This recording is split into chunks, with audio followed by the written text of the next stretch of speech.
నమస్తే అండి, welcome to my channel. మన తెలుగు సంవత్సరమైనటువంటి ఉగాది పండుగని మనం ఎంత ఆనందోత్సాహాలతో జరుపుకుంటామో అలానే ఉగాది పండగకి ముందు వచ్చే కొత్త అమావాస్యని కూడా అంతే విశేషంగా జరుపుకుంటాము.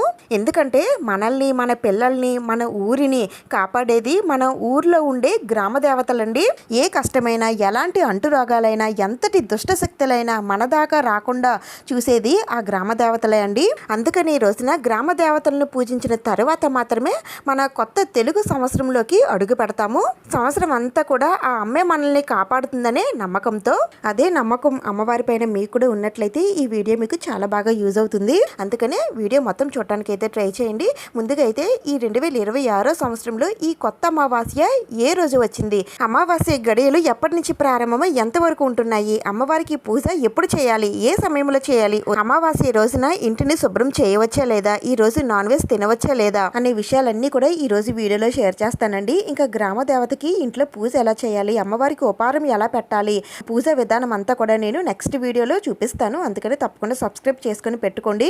అలాగే ఈ వీడియో మరికొందరికి చేరాలి అంటే మీ వంతుగా ఒక లైక్ అయితే చేయండి. ఇంకా వీడియోని అయితే స్టార్ట్ చేసేద్దాం. ముందుగా ఆ అమ్మ చల్లని చూపు మనందరిపై ఉండాలని మనస్ఫూర్తిగా కోరుకుంటూ మీ అందరికీ కొత్త అమావాస్య శుభాకాంక్షలు. మన ఊరి పొలిమేరల్లో కాపు కాసుకొని ఉండే అమ్మవారినే గ్రామ దేవత అని అంటారు. పగలు రేయి అనే లేకుండా తన గ్రామంలో ఉండే ప్రజల్ని తన బిడ్డల్లాగే చూసుకుంటూ, పంటలు సకాలంలో పండేటట్టు, వర్షాలు టైంకి పడేటట్టు, ఊరికి ఎలాంటి అంటురోగాలు, అరిష్టాలు, దుష్టశక్తులు రాకుండా చూసుకుంటూ ప్రతి నిత్యం మన ఊరిని కాపాడుతుంది. అందుకని ఆ అమ్మవారికి మనం చెప్పే కృతజ్ఞతే ఆ అమ్మవారికి చేసే జాతర. గ్రామ దేవతలు కాస్త ఆగ్రహంతో ఉంటారండి. ఆ అమ్మవారిని శాంతింప చేయడం కోసమే ఆ అమ్మవారికి జాతర చేసి బాజా భజంత్రిలతో అమ్మవారిని ఊరంతా కూడా ఊరేగించి వేపాకుల చలువుతో, నిమ్మకాయల మాలలతో అమ్మవారికి ఇష్టమైన పదార్థాలను ఉపారంగా పెట్టి చీర సారే సమర్పించి ఆ అమ్మవారికి జాతర అనేది జరిపిస్తారు. ఈ కొత్త అమావాస్య రోజున ప్రతి గ్రామంలో, ప్రతి ఊరిలో కొలువై ఉండే గ్రామ దేవతల్ని ఎంతో ఘనంగా పూజిస్తారు. అయితే గ్రామ దేవతలు ఎవరు, ఏ ఊర్లో ఏ అమ్మవారిని పూజించాలి అనే విషయాలు తెలుసుకునే ముందుగా ఈ కొత్త అమావాస్య 2026 సంవత్సరంలో ఏ రోజు వచ్చిందనేది తెలుసుకుందాం. 2026 మార్చి 18 బుధవారం అమావాస్య. ఈ అమావాస్యనే ఫాల్గుణ అమావాస్య, కొత్త అమావాస్య అని అంటారు. ఇంకా అమావాస్య గడియలు ఎప్పటి నుంచి ప్రారంభమై ఎంతవరకు ఉంటున్నాయంటే మార్చి 18వ తేదీన బుధవారం ఉదయం 7:49 ప్రారంభమై 19వ తేదీన గురువారం ఉదయం 6:58 వరకు అమావాస్య గడియలు అయితే ఉంటున్నాయి. అంటే 18వ తేదీన రోజు అంతా కూడా మనకి అమావాస్య అయితే ఉంటుంది. ఈ అమావాస్య రోజుల్లో చేసే గ్రామ దేవత పూజ కానీ, లేదా మనం ఇంట్లో చేసుకునే పరిహారాలు కానీ, లేదంటే పితృకర్మలు కానీ ఏవైనా సరే ఈ రోజే చేసుకోవాలి. ఈ రోజుతో మనకి తెలుగు సంవత్సరం అనేది ముగుస్తుందండి. నెక్స్ట్ డే నుండి మనకి తెలుగు కొత్త సంవత్సరం ప్రారంభం అవుతుంది. అంటే 19వ తేదీనే మనకి ఉగాది పండగ. ఈ రోజు నుండి వసంత నవరాత్రులు, చైత్ర నవరాత్రులు ఈ రోజు నుండి ప్రారంభం అవుతాయి. ఉగాది రోజు ఉగాది పచ్చడిని ఏ సమయంలో స్వీకరించాలి, నవరాత్రుల్లో అమ్మవారి కలశాన్ని, అఖండ దీపారాధనని ఎప్పుడు ఏ సమయంలో ప్రతిష్ఠించి అమ్మవారికి పూజ చేయాలి, 9 రోజులు అమ్మవారి అలంకారాలు ఏమిటి అనే విశేషాలన్నీ కూడా నేను ఆల్రెడీ వీడియోస్ అయితే పెట్టానండి. ఎవరికైనా ఇంట్రెస్ట్ ఉంటే మన ఛానల్లోకి వచ్చి ఒకసారి చూసేయండి. ఇంకా గ్రామ దేవతలు ఎవరు, ఎంతమంది అని అంటే ఆ పార్వతీదేవి అమ్మవారే ప్రతి గ్రామాల్లో గ్రామ దేవత వెలిసి గ్రామాలు రోగాల బారిన పడకుండా రక్షిస్తూ ఉంటుంది. ఈ గ్రామ దేవతలనే అమ్మోర్లు అంటారండి. ఈ అమ్మోర్లు మొత్తం 101 మంది అక్క చెల్లెళ్ళని, వీరందరికీ ఒకే ఒక తమ్ముడు పోతురాజు అని అంటారు. ప్రతి గ్రామంలోనూ అమ్మవారు ముత్యాలమ్మగాను, గంగమ్మగాను, బంగారమ్మగాను, గొంతమ్మగాను, సత్తమ్మగాను, చింతాలమ్మగాను, పోలేరమ్మగాను, మావులమ్మగాను, మరిడమ్మగాను, నూకాలమ్మగాను, పైడి తెల్లమ్మగాను ఇలా ఎన్నో పేర్లతో అమ్మవారు కొలువై ఉంటుంది. ప్రతి అమ్మవారి ముందర తన తమ్ముడైన పోతురాజు తన అక్కకి కాపలాగా ఉంటాడు. ఆ అమ్మవారిని పూజించడం ఎంత ముఖ్యమో అలానే తన తమ్ముడైన పోతురాజుని కూడా అలానే పూజించాలి. అలా అయితేనే ఆ అక్క సంతోషపడుతుంది. ప్రతి ఊర్లో కూడా అమ్మవారు కొలువై ఉంటుందండి. ఆ అమ్మవారు ఎవరు అని తెలుసుకొని మీరు పూజ చేసుకుంటే చాలు. ఒకవేళ మీకు మీ ఊరి దేవత ఎవరో తెలియకపోయినట్లయితే మీ అమ్మ వాళ్ళు, మీ అత్తయ్య వాళ్ళు ఏ గ్రామ దేవతని పూజించేవారో ఆ దేవతకే మీరు ఈరోజు పూజ అనేది చేయవచ్చు.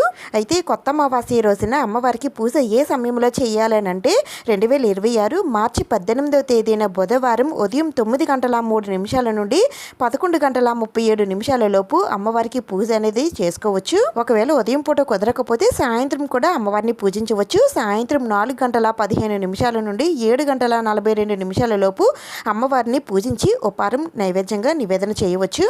ఇంట్లో అమ్మవారిని పూజించిన తర్వాత మీ గ్రామంలో ఉన్నటువంటి అమ్మవారి ఆలయానికి తప్పనిసరిగా వెళ్ళి ఆ అమ్మవారికి చీర సారీ సమర్పించి మొక్కులు ఏవైనా ఉంటే తీర్చుకొని ఆ అమ్మవారిని కళ్ళారా చూసి తృప్తిగా దండం పెట్టుకొని రండి. అయితే అమ్మవారికి పూజ చేయడానికి ముందు ఈరోజు అమావాస్య రోజున ఇంటిని శుభ్రం చేయవచ్చా అంటే, అమావాస్య రోజున గ్రామ దేవతలనే కాదండి, లక్ష్మీదేవి అమ్మవారిని కూడా పూజిస్తారు. కొత్త అమావాస్య 18వ తేదీన బుధవారం వచ్చింది కదండి. అయితే ఈరోజు వారం బాగానే ఉందండి, కానీ మనకి అమావాస్య రోజున లక్ష్మీదేవి అమ్మవారిని కూడా పూజిస్తారు కాబట్టి అమావాస్య రోజుల్లో ఇంటిని క్లీన్ చేయడం వలన అమ్మవారు ఇంటిని వదిలి వెళ్ళిపోతుందనే నమ్మకంతో, అందుకని అమావాస్య పట్టింపు ఉన్నవారు ఈరోజు ఎట్టి పరిస్థితుల్లో ఇంటిని పూజా మందిరాన్ని శుభ్రం చేయరండి. అలాంటి పట్టింపు మాకు లేదు అని అనుకునేవారు ఈరోజు మీరు ఇంటిని పూజా మందిరాన్ని శుభ్రం చేసేసుకొని ఆ తర్వాత గ్రామ దేవత పూజనైతే చేసుకోవచ్చు. అదే ఈరోజు లక్ష్మీదేవి అమ్మవారిని పూజించేవారు ఈ రోజు కాకుండా ముందు రోజే శుభ్రం చేసుకొని పెట్టుకోవాలి. ముందు రోజు అయితే మనకి మార్చి 17వ తేదీన మంగళవారం వచ్చింది. మనం మంగళవారం శుక్రవారాల్లో మనం ఇంటిని కానీ పూజా మందిరాన్ని కానీ శుభ్రం చేయం కాబట్టి ఈ రోజు కూడా మనం శుభ్రం చేయకూడదు. ఇంకా మార్చి 16వ తేదీన సోమవారం, మార్చి 15వ తేదీన ఆదివారం, ఈ 2 రోజుల్లో కూడా మనం ఇంటిని పూజా మందిరాన్ని శుభ్రం చేసుకోవచ్చండి. అయితే ఈ రోజు మేము ఇద్దరు అమ్మవార్లని పూజిస్తామండి. మరి ఏ అమ్మవారిని ఏ సమయంలో పూజించాలని అంటే, నేను చెప్పిన సమయాల్లో ఉదయం వేళల్లో గ్రామ దేవతని, సాయంత్రం వేళల్లో లక్ష్మీదేవి అమ్మవారిని పూజిస్తే చాలా చాలా మంచిదండి. ఆ ఇద్దరు అమ్మవార్ల ఆశీర్వాదం కటాక్షం మనకి కలుగుతుంది. ఇంకా ఈరోజు నాన్ వెజ్ వండవచ్చా తినవచ్చా అంటే, గ్రామ దేవతలకి మేకని కానీ కోళ్ళని కానీ సమర్పించే ఆచారం అయితే ఉంటుందండి. అందుకని ఈరోజు మాంసాహారం వండవచ్చు. అయితే వారం బట్టే కొంతమంది మాంసాహారం తీసుకుంటారు కాబట్టి ఈరోజు బుధవారం వచ్చింది కాబట్టి బుధవారం రోజున ఎవరైతే మాంసాహారం తీసుకుంటారో వారు ఈరోజు మాంసాహారం తీసుకోవచ్చు. అయితే ఇది గ్రామ దేవతల్ని పూజించిన వారికి మాత్రమేనండి. లక్ష్మీదేవి అమ్మవారికి పూజ చేసుకునేవారు ఈరోజు ఎట్టి పరిస్థితుల్లో మాంసాహారం తీసుకోకూడదు, వండకూడదు. ఇంకా అమ్మవారికి పెట్టే ఉపారం అంటే భోజనం పెడతారండి. అంటే అమ్మవారికి పప్పు, అన్నం, కూర, పిండి వంటలు, తీపి పదార్థాలు ఇలా ఎవరికి శక్తి కొలది అమ్మవారికి ఉపారం అయితే పెడతారు. కొంతమంది చెద్ది కూడా పెడతారు. ఇలా అమ్మవారికి పెట్టిన ఉపారాన్ని చాకలికి ఇస్తే కడుపు చలవని అంటారండి. అయితే ఇక్కడ మీ ఆచారం ఎలా ఉందో, మీ అత్తయ్య వాళ్ళు అమ్మ వాళ్ళు ఎలా అయితే చేసేవారో ఆ విధంగా గ్రామ దేవతలను పూజించాల్సి ఉంటుంది. ప్రతి నెలలో వచ్చే అమావాస్య రోజున అమ్మవారిని పూజిస్తే చాలా చాలా మంచిదండి. లేదంటే కనీసం సంవత్సరానికి ఒక్కసారి వచ్చి ఈ కొత్త అమావాస్య రోజైనా సరే ఆ గ్రామ దేవతలను పూజిస్తే గనక ఆ అమ్మ మనకి రక్షగా ఉంటుంది. ఏ కష్టంలో అయినా సరే మనకి అండగా ఉంటుంది. అందుకని ఈ కొత్త అమావాస్యని మాత్రం అస్సలు వదులుకోకండి. మీ గ్రామ దేవత ఎవరో తెలుసుకొని తప్పనిసరిగా ఆ అమ్మవారిని పూజించండి. గ్రామ దేవతకి పూజ ఎలా చేయాలనేది కూడా నేను నెక్స్ట్ వీడియోలో షేర్ చేస్తానండి. అలాగే మీ గ్రామ దేవత ఎవరో నాతో కామెంట్ సెక్షన్లో షేర్ చేసుకోండి. ఈ వీడియో మీకు ఇన్ఫర్మేటివ్గా అనిపించింది, ఈ వీడియో వల్ల ఎంతో కొంత కొత్త విషయాలు తెలుసుకున్నాము, ఈ వీడియో మాకు యూజ్ అయ్యింది అని అనుకుంటే మాత్రం ప్లీజ్ ఒక లైక్ అయితే చేయండి. అలాగే మీ ఫ్రెండ్స్కి షేర్ చేయండి, సబ్స్క్రైబ్ చేసుకోండి. ఇంకొక మంచి వీడియోతో మళ్ళీ కలుద్దాం. Thank you for watching.